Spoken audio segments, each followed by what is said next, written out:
August 2ରେ ମିଳିବ PM କିଷାନ ଟଙ୍କା। ଦେଶର କୋଟି କୋଟି ଚାଷୀଙ୍କ ପାଇଁ ଏକ ଖୁସି ଖବର ଆସିଲା।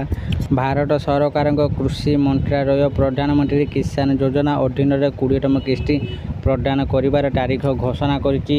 ତ ଚାଲନ୍ତୁ ଆଜି ଆମେ ଜାଣିବା ଆଜିର ଏହି ଯେଉଁ ଅପଡେଟ୍ ଯେଉଁ ଆସିଛି ଏହାର ଆମେ ସତ୍ୟତା ବିଷୟରେ ପୁରା ଜାଣିବା। ଏଟା ସତ୍ୟ ଘଟଣା କି ମିଛ ତ ଆଜି ଆମେ ଜାଣିବା। ଚାଲନ୍ତୁ ଏହି ଭିଡ଼ିଓ ମାଧ୍ୟମରେ। ତେଣୁ ଭିଡ଼ିଓକୁ ଆରମ୍ଭ କରିବା ପୂର୍ବରୁ ସମସ୍ତଙ୍କୁ ଅନୁରୋଧ ଆମ ଚ୍ୟାନେଲକୁ ଯେଉଁମାନେ ସବସ୍କ୍ରାଇବ୍ କରନ୍ତି ଏବେ ହିଁ ଆମ ଚ୍ୟାନେଲକୁ ସବସ୍କ୍ରାଇବ୍ କରନ୍ତୁ। ଚାଲନ୍ତୁ ଡେରି ନ କରିକି ଭିଡ଼ିଓଟିକୁ ଆରମ୍ଭ କରିବା ଏବେ।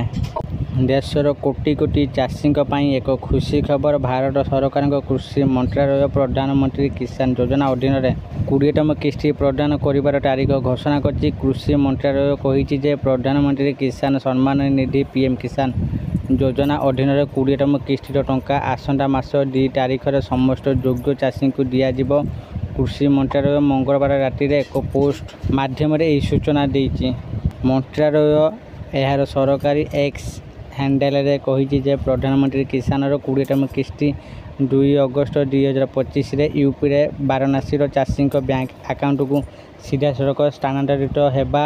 କେନ୍ଦ୍ର ସରକାର ଫେବୃଆରୀ 2019ରେ ପ୍ରଧାନମନ୍ତ୍ରୀ କିଷାନ ସମ୍ମାନ ନିଧି ଯୋଜନା ଆରମ୍ଭ କରିଥିଲେ। ପ୍ରଧାନମନ୍ତ୍ରୀ ନରେନ୍ଦ୍ର ମୋଦି ଶେଷଥର ପାଇଁ ଫେବୃଆରୀ 24, 2025ରେ ତାଙ୍କ ବିହାର ଗସ୍ତରେ ପ୍ରଧାନମନ୍ତ୍ରୀ କିଷାନ ଯୋଜନାର 19ତମ କିସ୍ତି ଜାରି କରିଥିଲେ।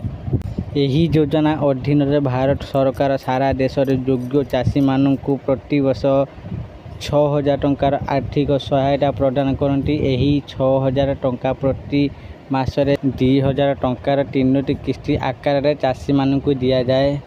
ଆଶା କରୁଛି ଆପଣମାନଙ୍କୁ ଆଜିର ଏହି ଛୋଟିଆ ଇନଫର୍ମେସନ୍ ଭିଡ଼ିଓଟି ଭଲ ଲାଗିଥିବ। ଆଉ ଆପଣମାନଙ୍କୁ ମୁଁ ଜଣାଇ ଦେଉଛି ଯେ ଅଗଷ୍ଟ 2ରେ ପିଏମ୍ କିଷାନର 2,000 ଟଙ୍କା ସମସ୍ତଙ୍କ ଆକାଉଣ୍ଟକୁ ଆସିବ। ଆପଣମାନେ ଏହି ଭିଡ଼ିଓକୁ ବହୁତ ମାତ୍ରାରେ ଲାଇକ୍, ସେୟାର ଓ କମେଣ୍ଟ କରନ୍ତୁ। ଆଉ ଯେଉଁମାନେ ଆମ ଚ୍ୟାନେଲକୁ ଏପର୍ଯ୍ୟନ୍ତ ସବସ୍କ୍ରାଇବ୍ କରନ୍ତି ଏବେ ହିଁ ଆମ ଚ୍ୟାନେଲକୁ ସବସ୍କ୍ରାଇବ୍ କରନ୍ତୁ।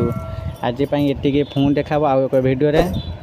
ରହିଲି ସମସ୍ତଙ୍କୁ ନମସ୍କାର, ଧନ୍ୟବାଦ।